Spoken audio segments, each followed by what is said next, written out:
to another video. Today we are taking a look at Alternative Future of the World Season 2. This is being recorded right after Season 1 ended, and I'm not going to be doing stuff like other people would, stalling a new series for ages. I'm going to just get straight into this. So yeah. Now, before we get into this, I'm going to be explaining how Season 2 is even happening. Switzerland, I didn't mention Switzerland, but Switzerland had a time machine, and they've sent it back in time. So they're the only country here that knows what happened in the future. Everything else is still going to be what happened in World War II. So let's just get straight into this. I'm really excited.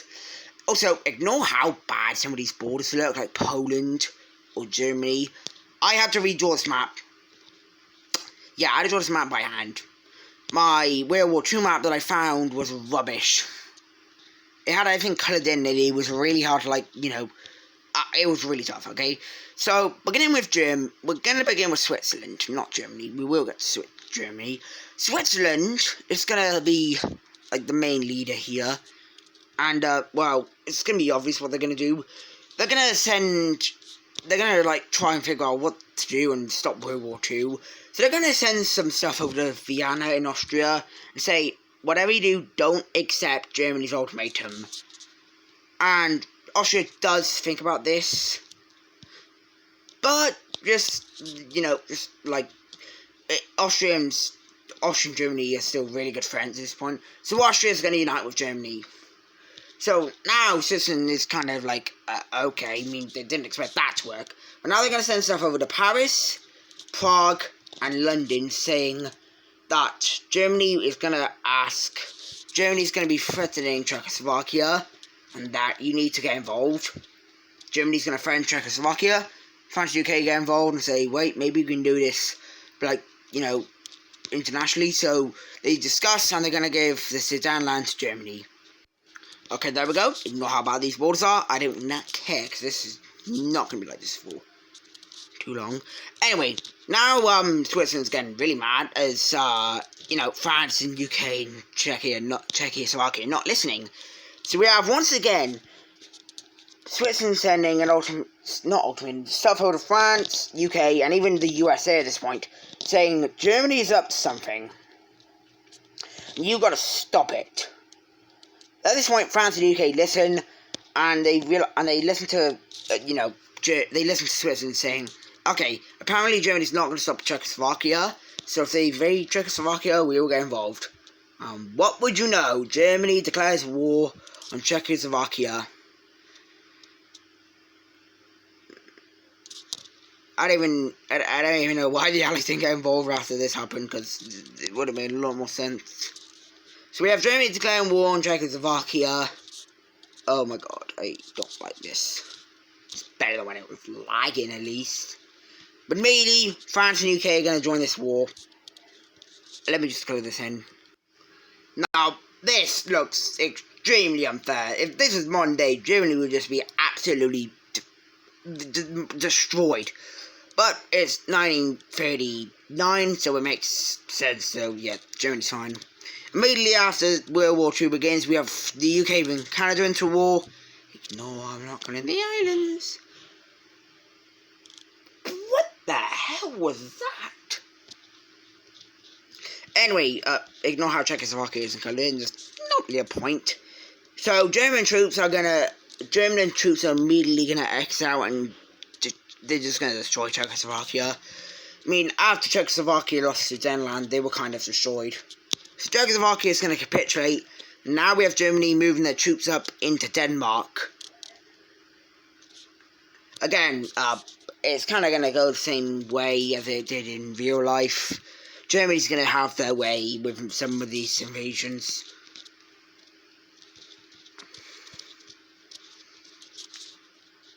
So we have Germany invading Denmark and capitulating the country. But now we have Switzerland warning France and UK that Germany's next plan will be to invade Norway, and obviously they're going to take action.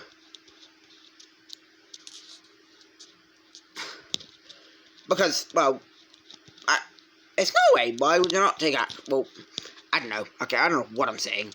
But they are going to listen to Switzerland, because for some reason Switzerland knows all this stuff. So when the time comes, we have Germany declaring war on Norway.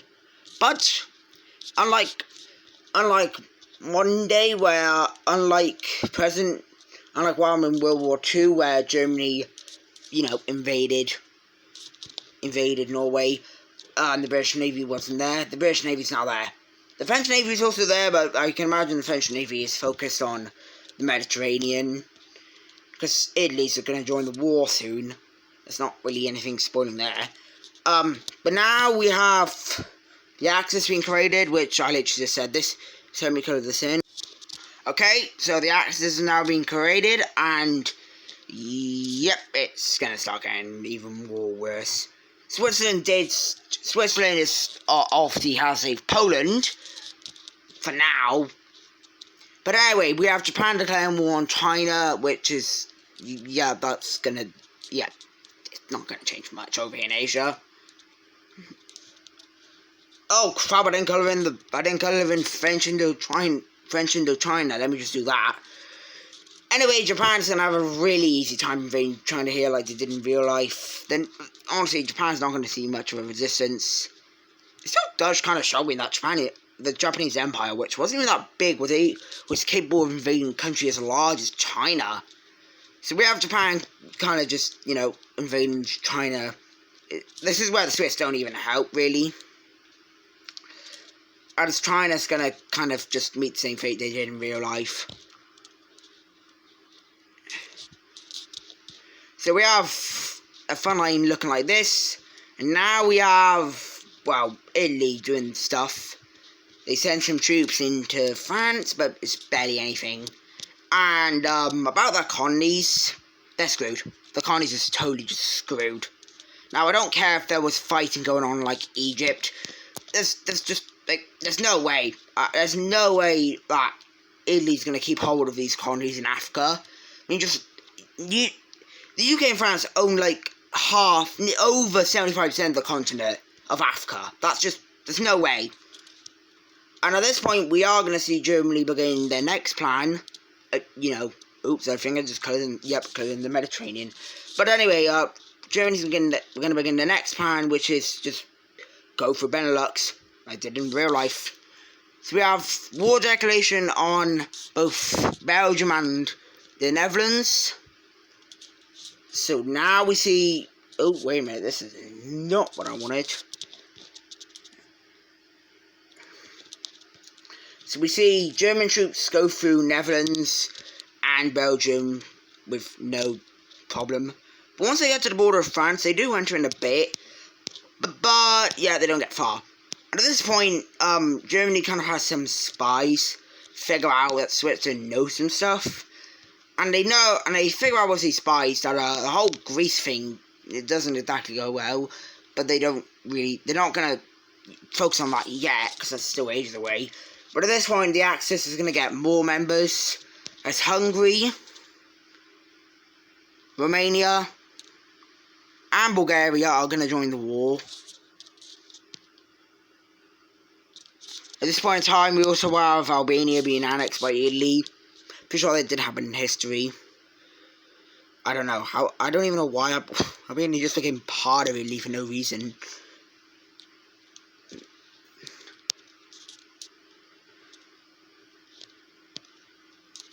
At this point, we have, we have all these countries declaring war on Yugoslavia. Oh my god. Oh my god, I'm actually going to lose it. Why didn't I just use the other map? Okay, they declare war on Yugoslavia, and, just like in real life, Yugoslavia is not going to last that long. German, Italian, Hungarian, Romanian, and Bulgarian troops are just going to steamroll through Yugoslavia and see literally no resistance. And at this point in time, we have the Soviet Union annexing the Baltics, as well as lining a lot of troops on the Polish border. And yep, that's not good for Poland. Over back in Asia, China's not looking too good. as Japan is just having their way here.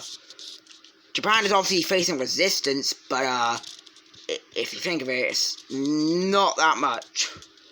So Japan's just continue to invade China like very quickly, and after they use their coast, like China basically just collapses. At this point, China's nothing but really a wasteland, except for maybe like up here by Manchuria. So let me just, do that.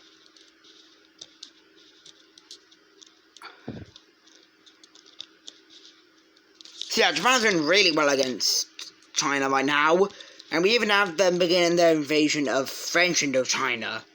And they captured Hanoi, which is basically going to lead to this area capitulating. Well, not really. So, now that obviously Yugoslavia's been invaded, we're going to have the Axis. Well, we have Germany sending reinforcements down to invade Greece. So they know that, know that this is not going to go well. And just go. Now, Germany knows that. Switzerland knows some stuff they maybe shouldn't know. So we have Germany sending some spies in, and they figure out that, the Soviet Union thing, Operation Barbarossa, doesn't exactly go well. At this point, we do see the Soviet Union declare war on Poland.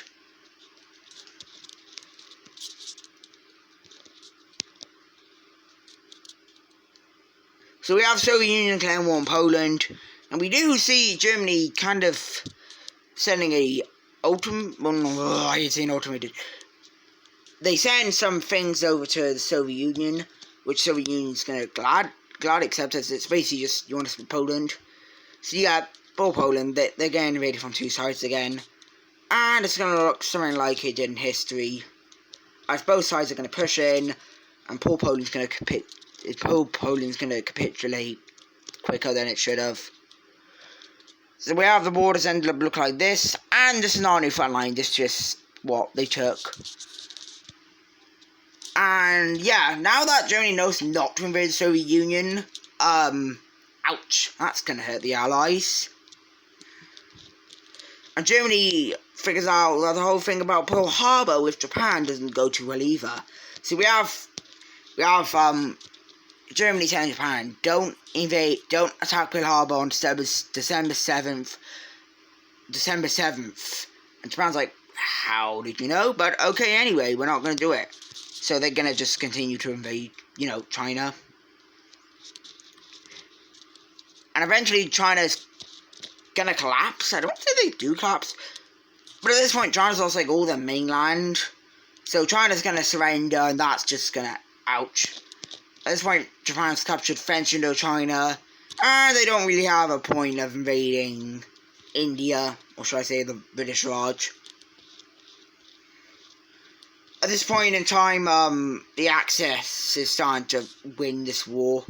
See, now that Germany knows not to invade, oh, for God's sake, how did I forget to, I hate how big the French and British Empire were. There's just so many little things I gotta colour in.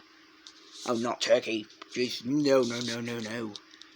Anyway, now that Germany knows not to invade the Soviet Union, and Japan knows not to obviously attack Pearl Harbor, it's not going to look too good. And it looks even worse when Spain joins the war.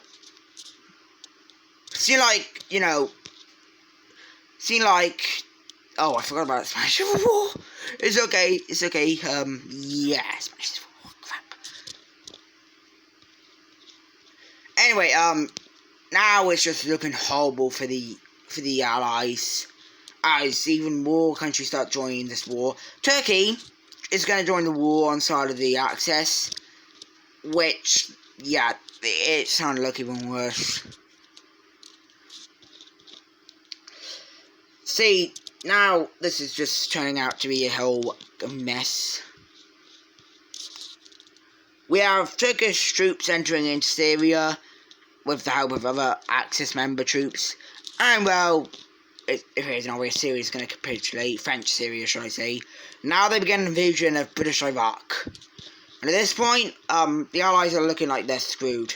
Germany's going to use troops that would have been using the invasion of the Soviet Union to push through into France. Sorry, France, but it's going to happen. I love France, I hate doing this. But eventually we have the capturing of Paris, and we have Italy being able to push through and connecting up with Germany. Spain's going to push through into France. Eventually France is going to be pushed in on all sides and, well, captured.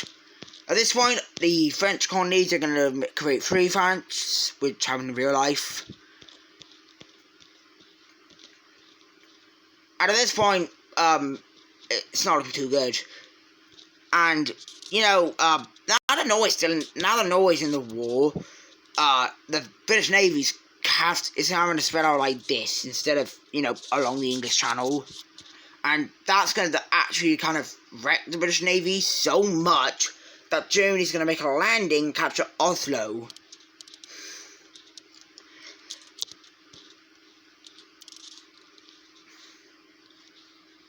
Now, it's going to go like it did in real life. Blah, blah, blah. Germany captures Oslo, captures the major cities of Norway, and Norway's out of the war.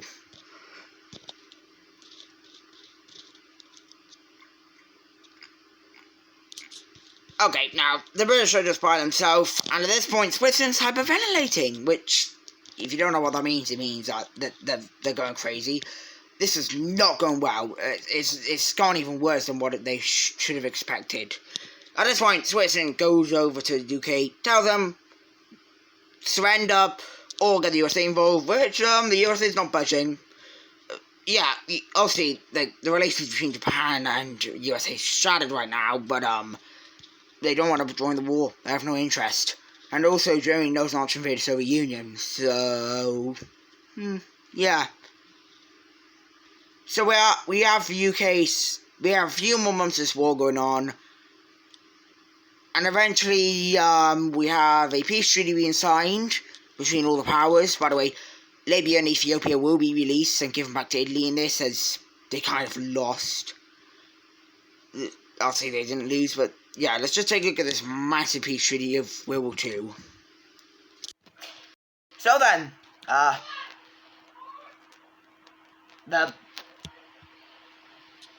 the world is... Oh, why am I saying that? Okay, well, the Axis won. They won the war, and, yeah, it's kind of gonna hurt the Allies a lot. Now, beginning... Wait a minute. Okay, anyway, Germany has now annexed all of Czechoslovakia, all of Benelux, and also a big chunk of France. They took a big chunk out of Poland, and if you're wondering, Norway's being turned into a puppet. Okay. Bye-bye, Svalbard. You're being sunk.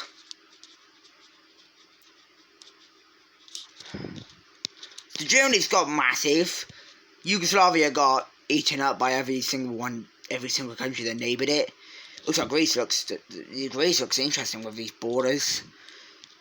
Yeah, Greece coming over to Spain. They got a chunk out of France. They got Morocco, and Italy got Tunisia, a good chunk out of Egypt, Djibouti, and Somaliland. Turkey took a chunk out of Syria, French Syria, as well as a chunk out of British Iraq. And then comes the scary part. Japan takes over the entire coast of China, and also is annexed all defense into China. So Japan is now massive, and the Allies are extremely weak. Anyways, it's time to take a look at our first alliance map. Well, this map. It's time to take a look at our first alliance, which is going to be the Axis and the Allies. So let me get those two up real quick. Okay, here's the alliance map, and that took forever to clear in.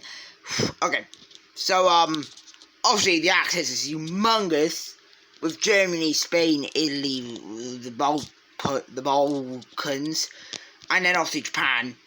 And if you can see right here, obviously we have Spanish Morocco, Italian Libya, Italian Ethiopia, but the DRC is well, part of the Axis.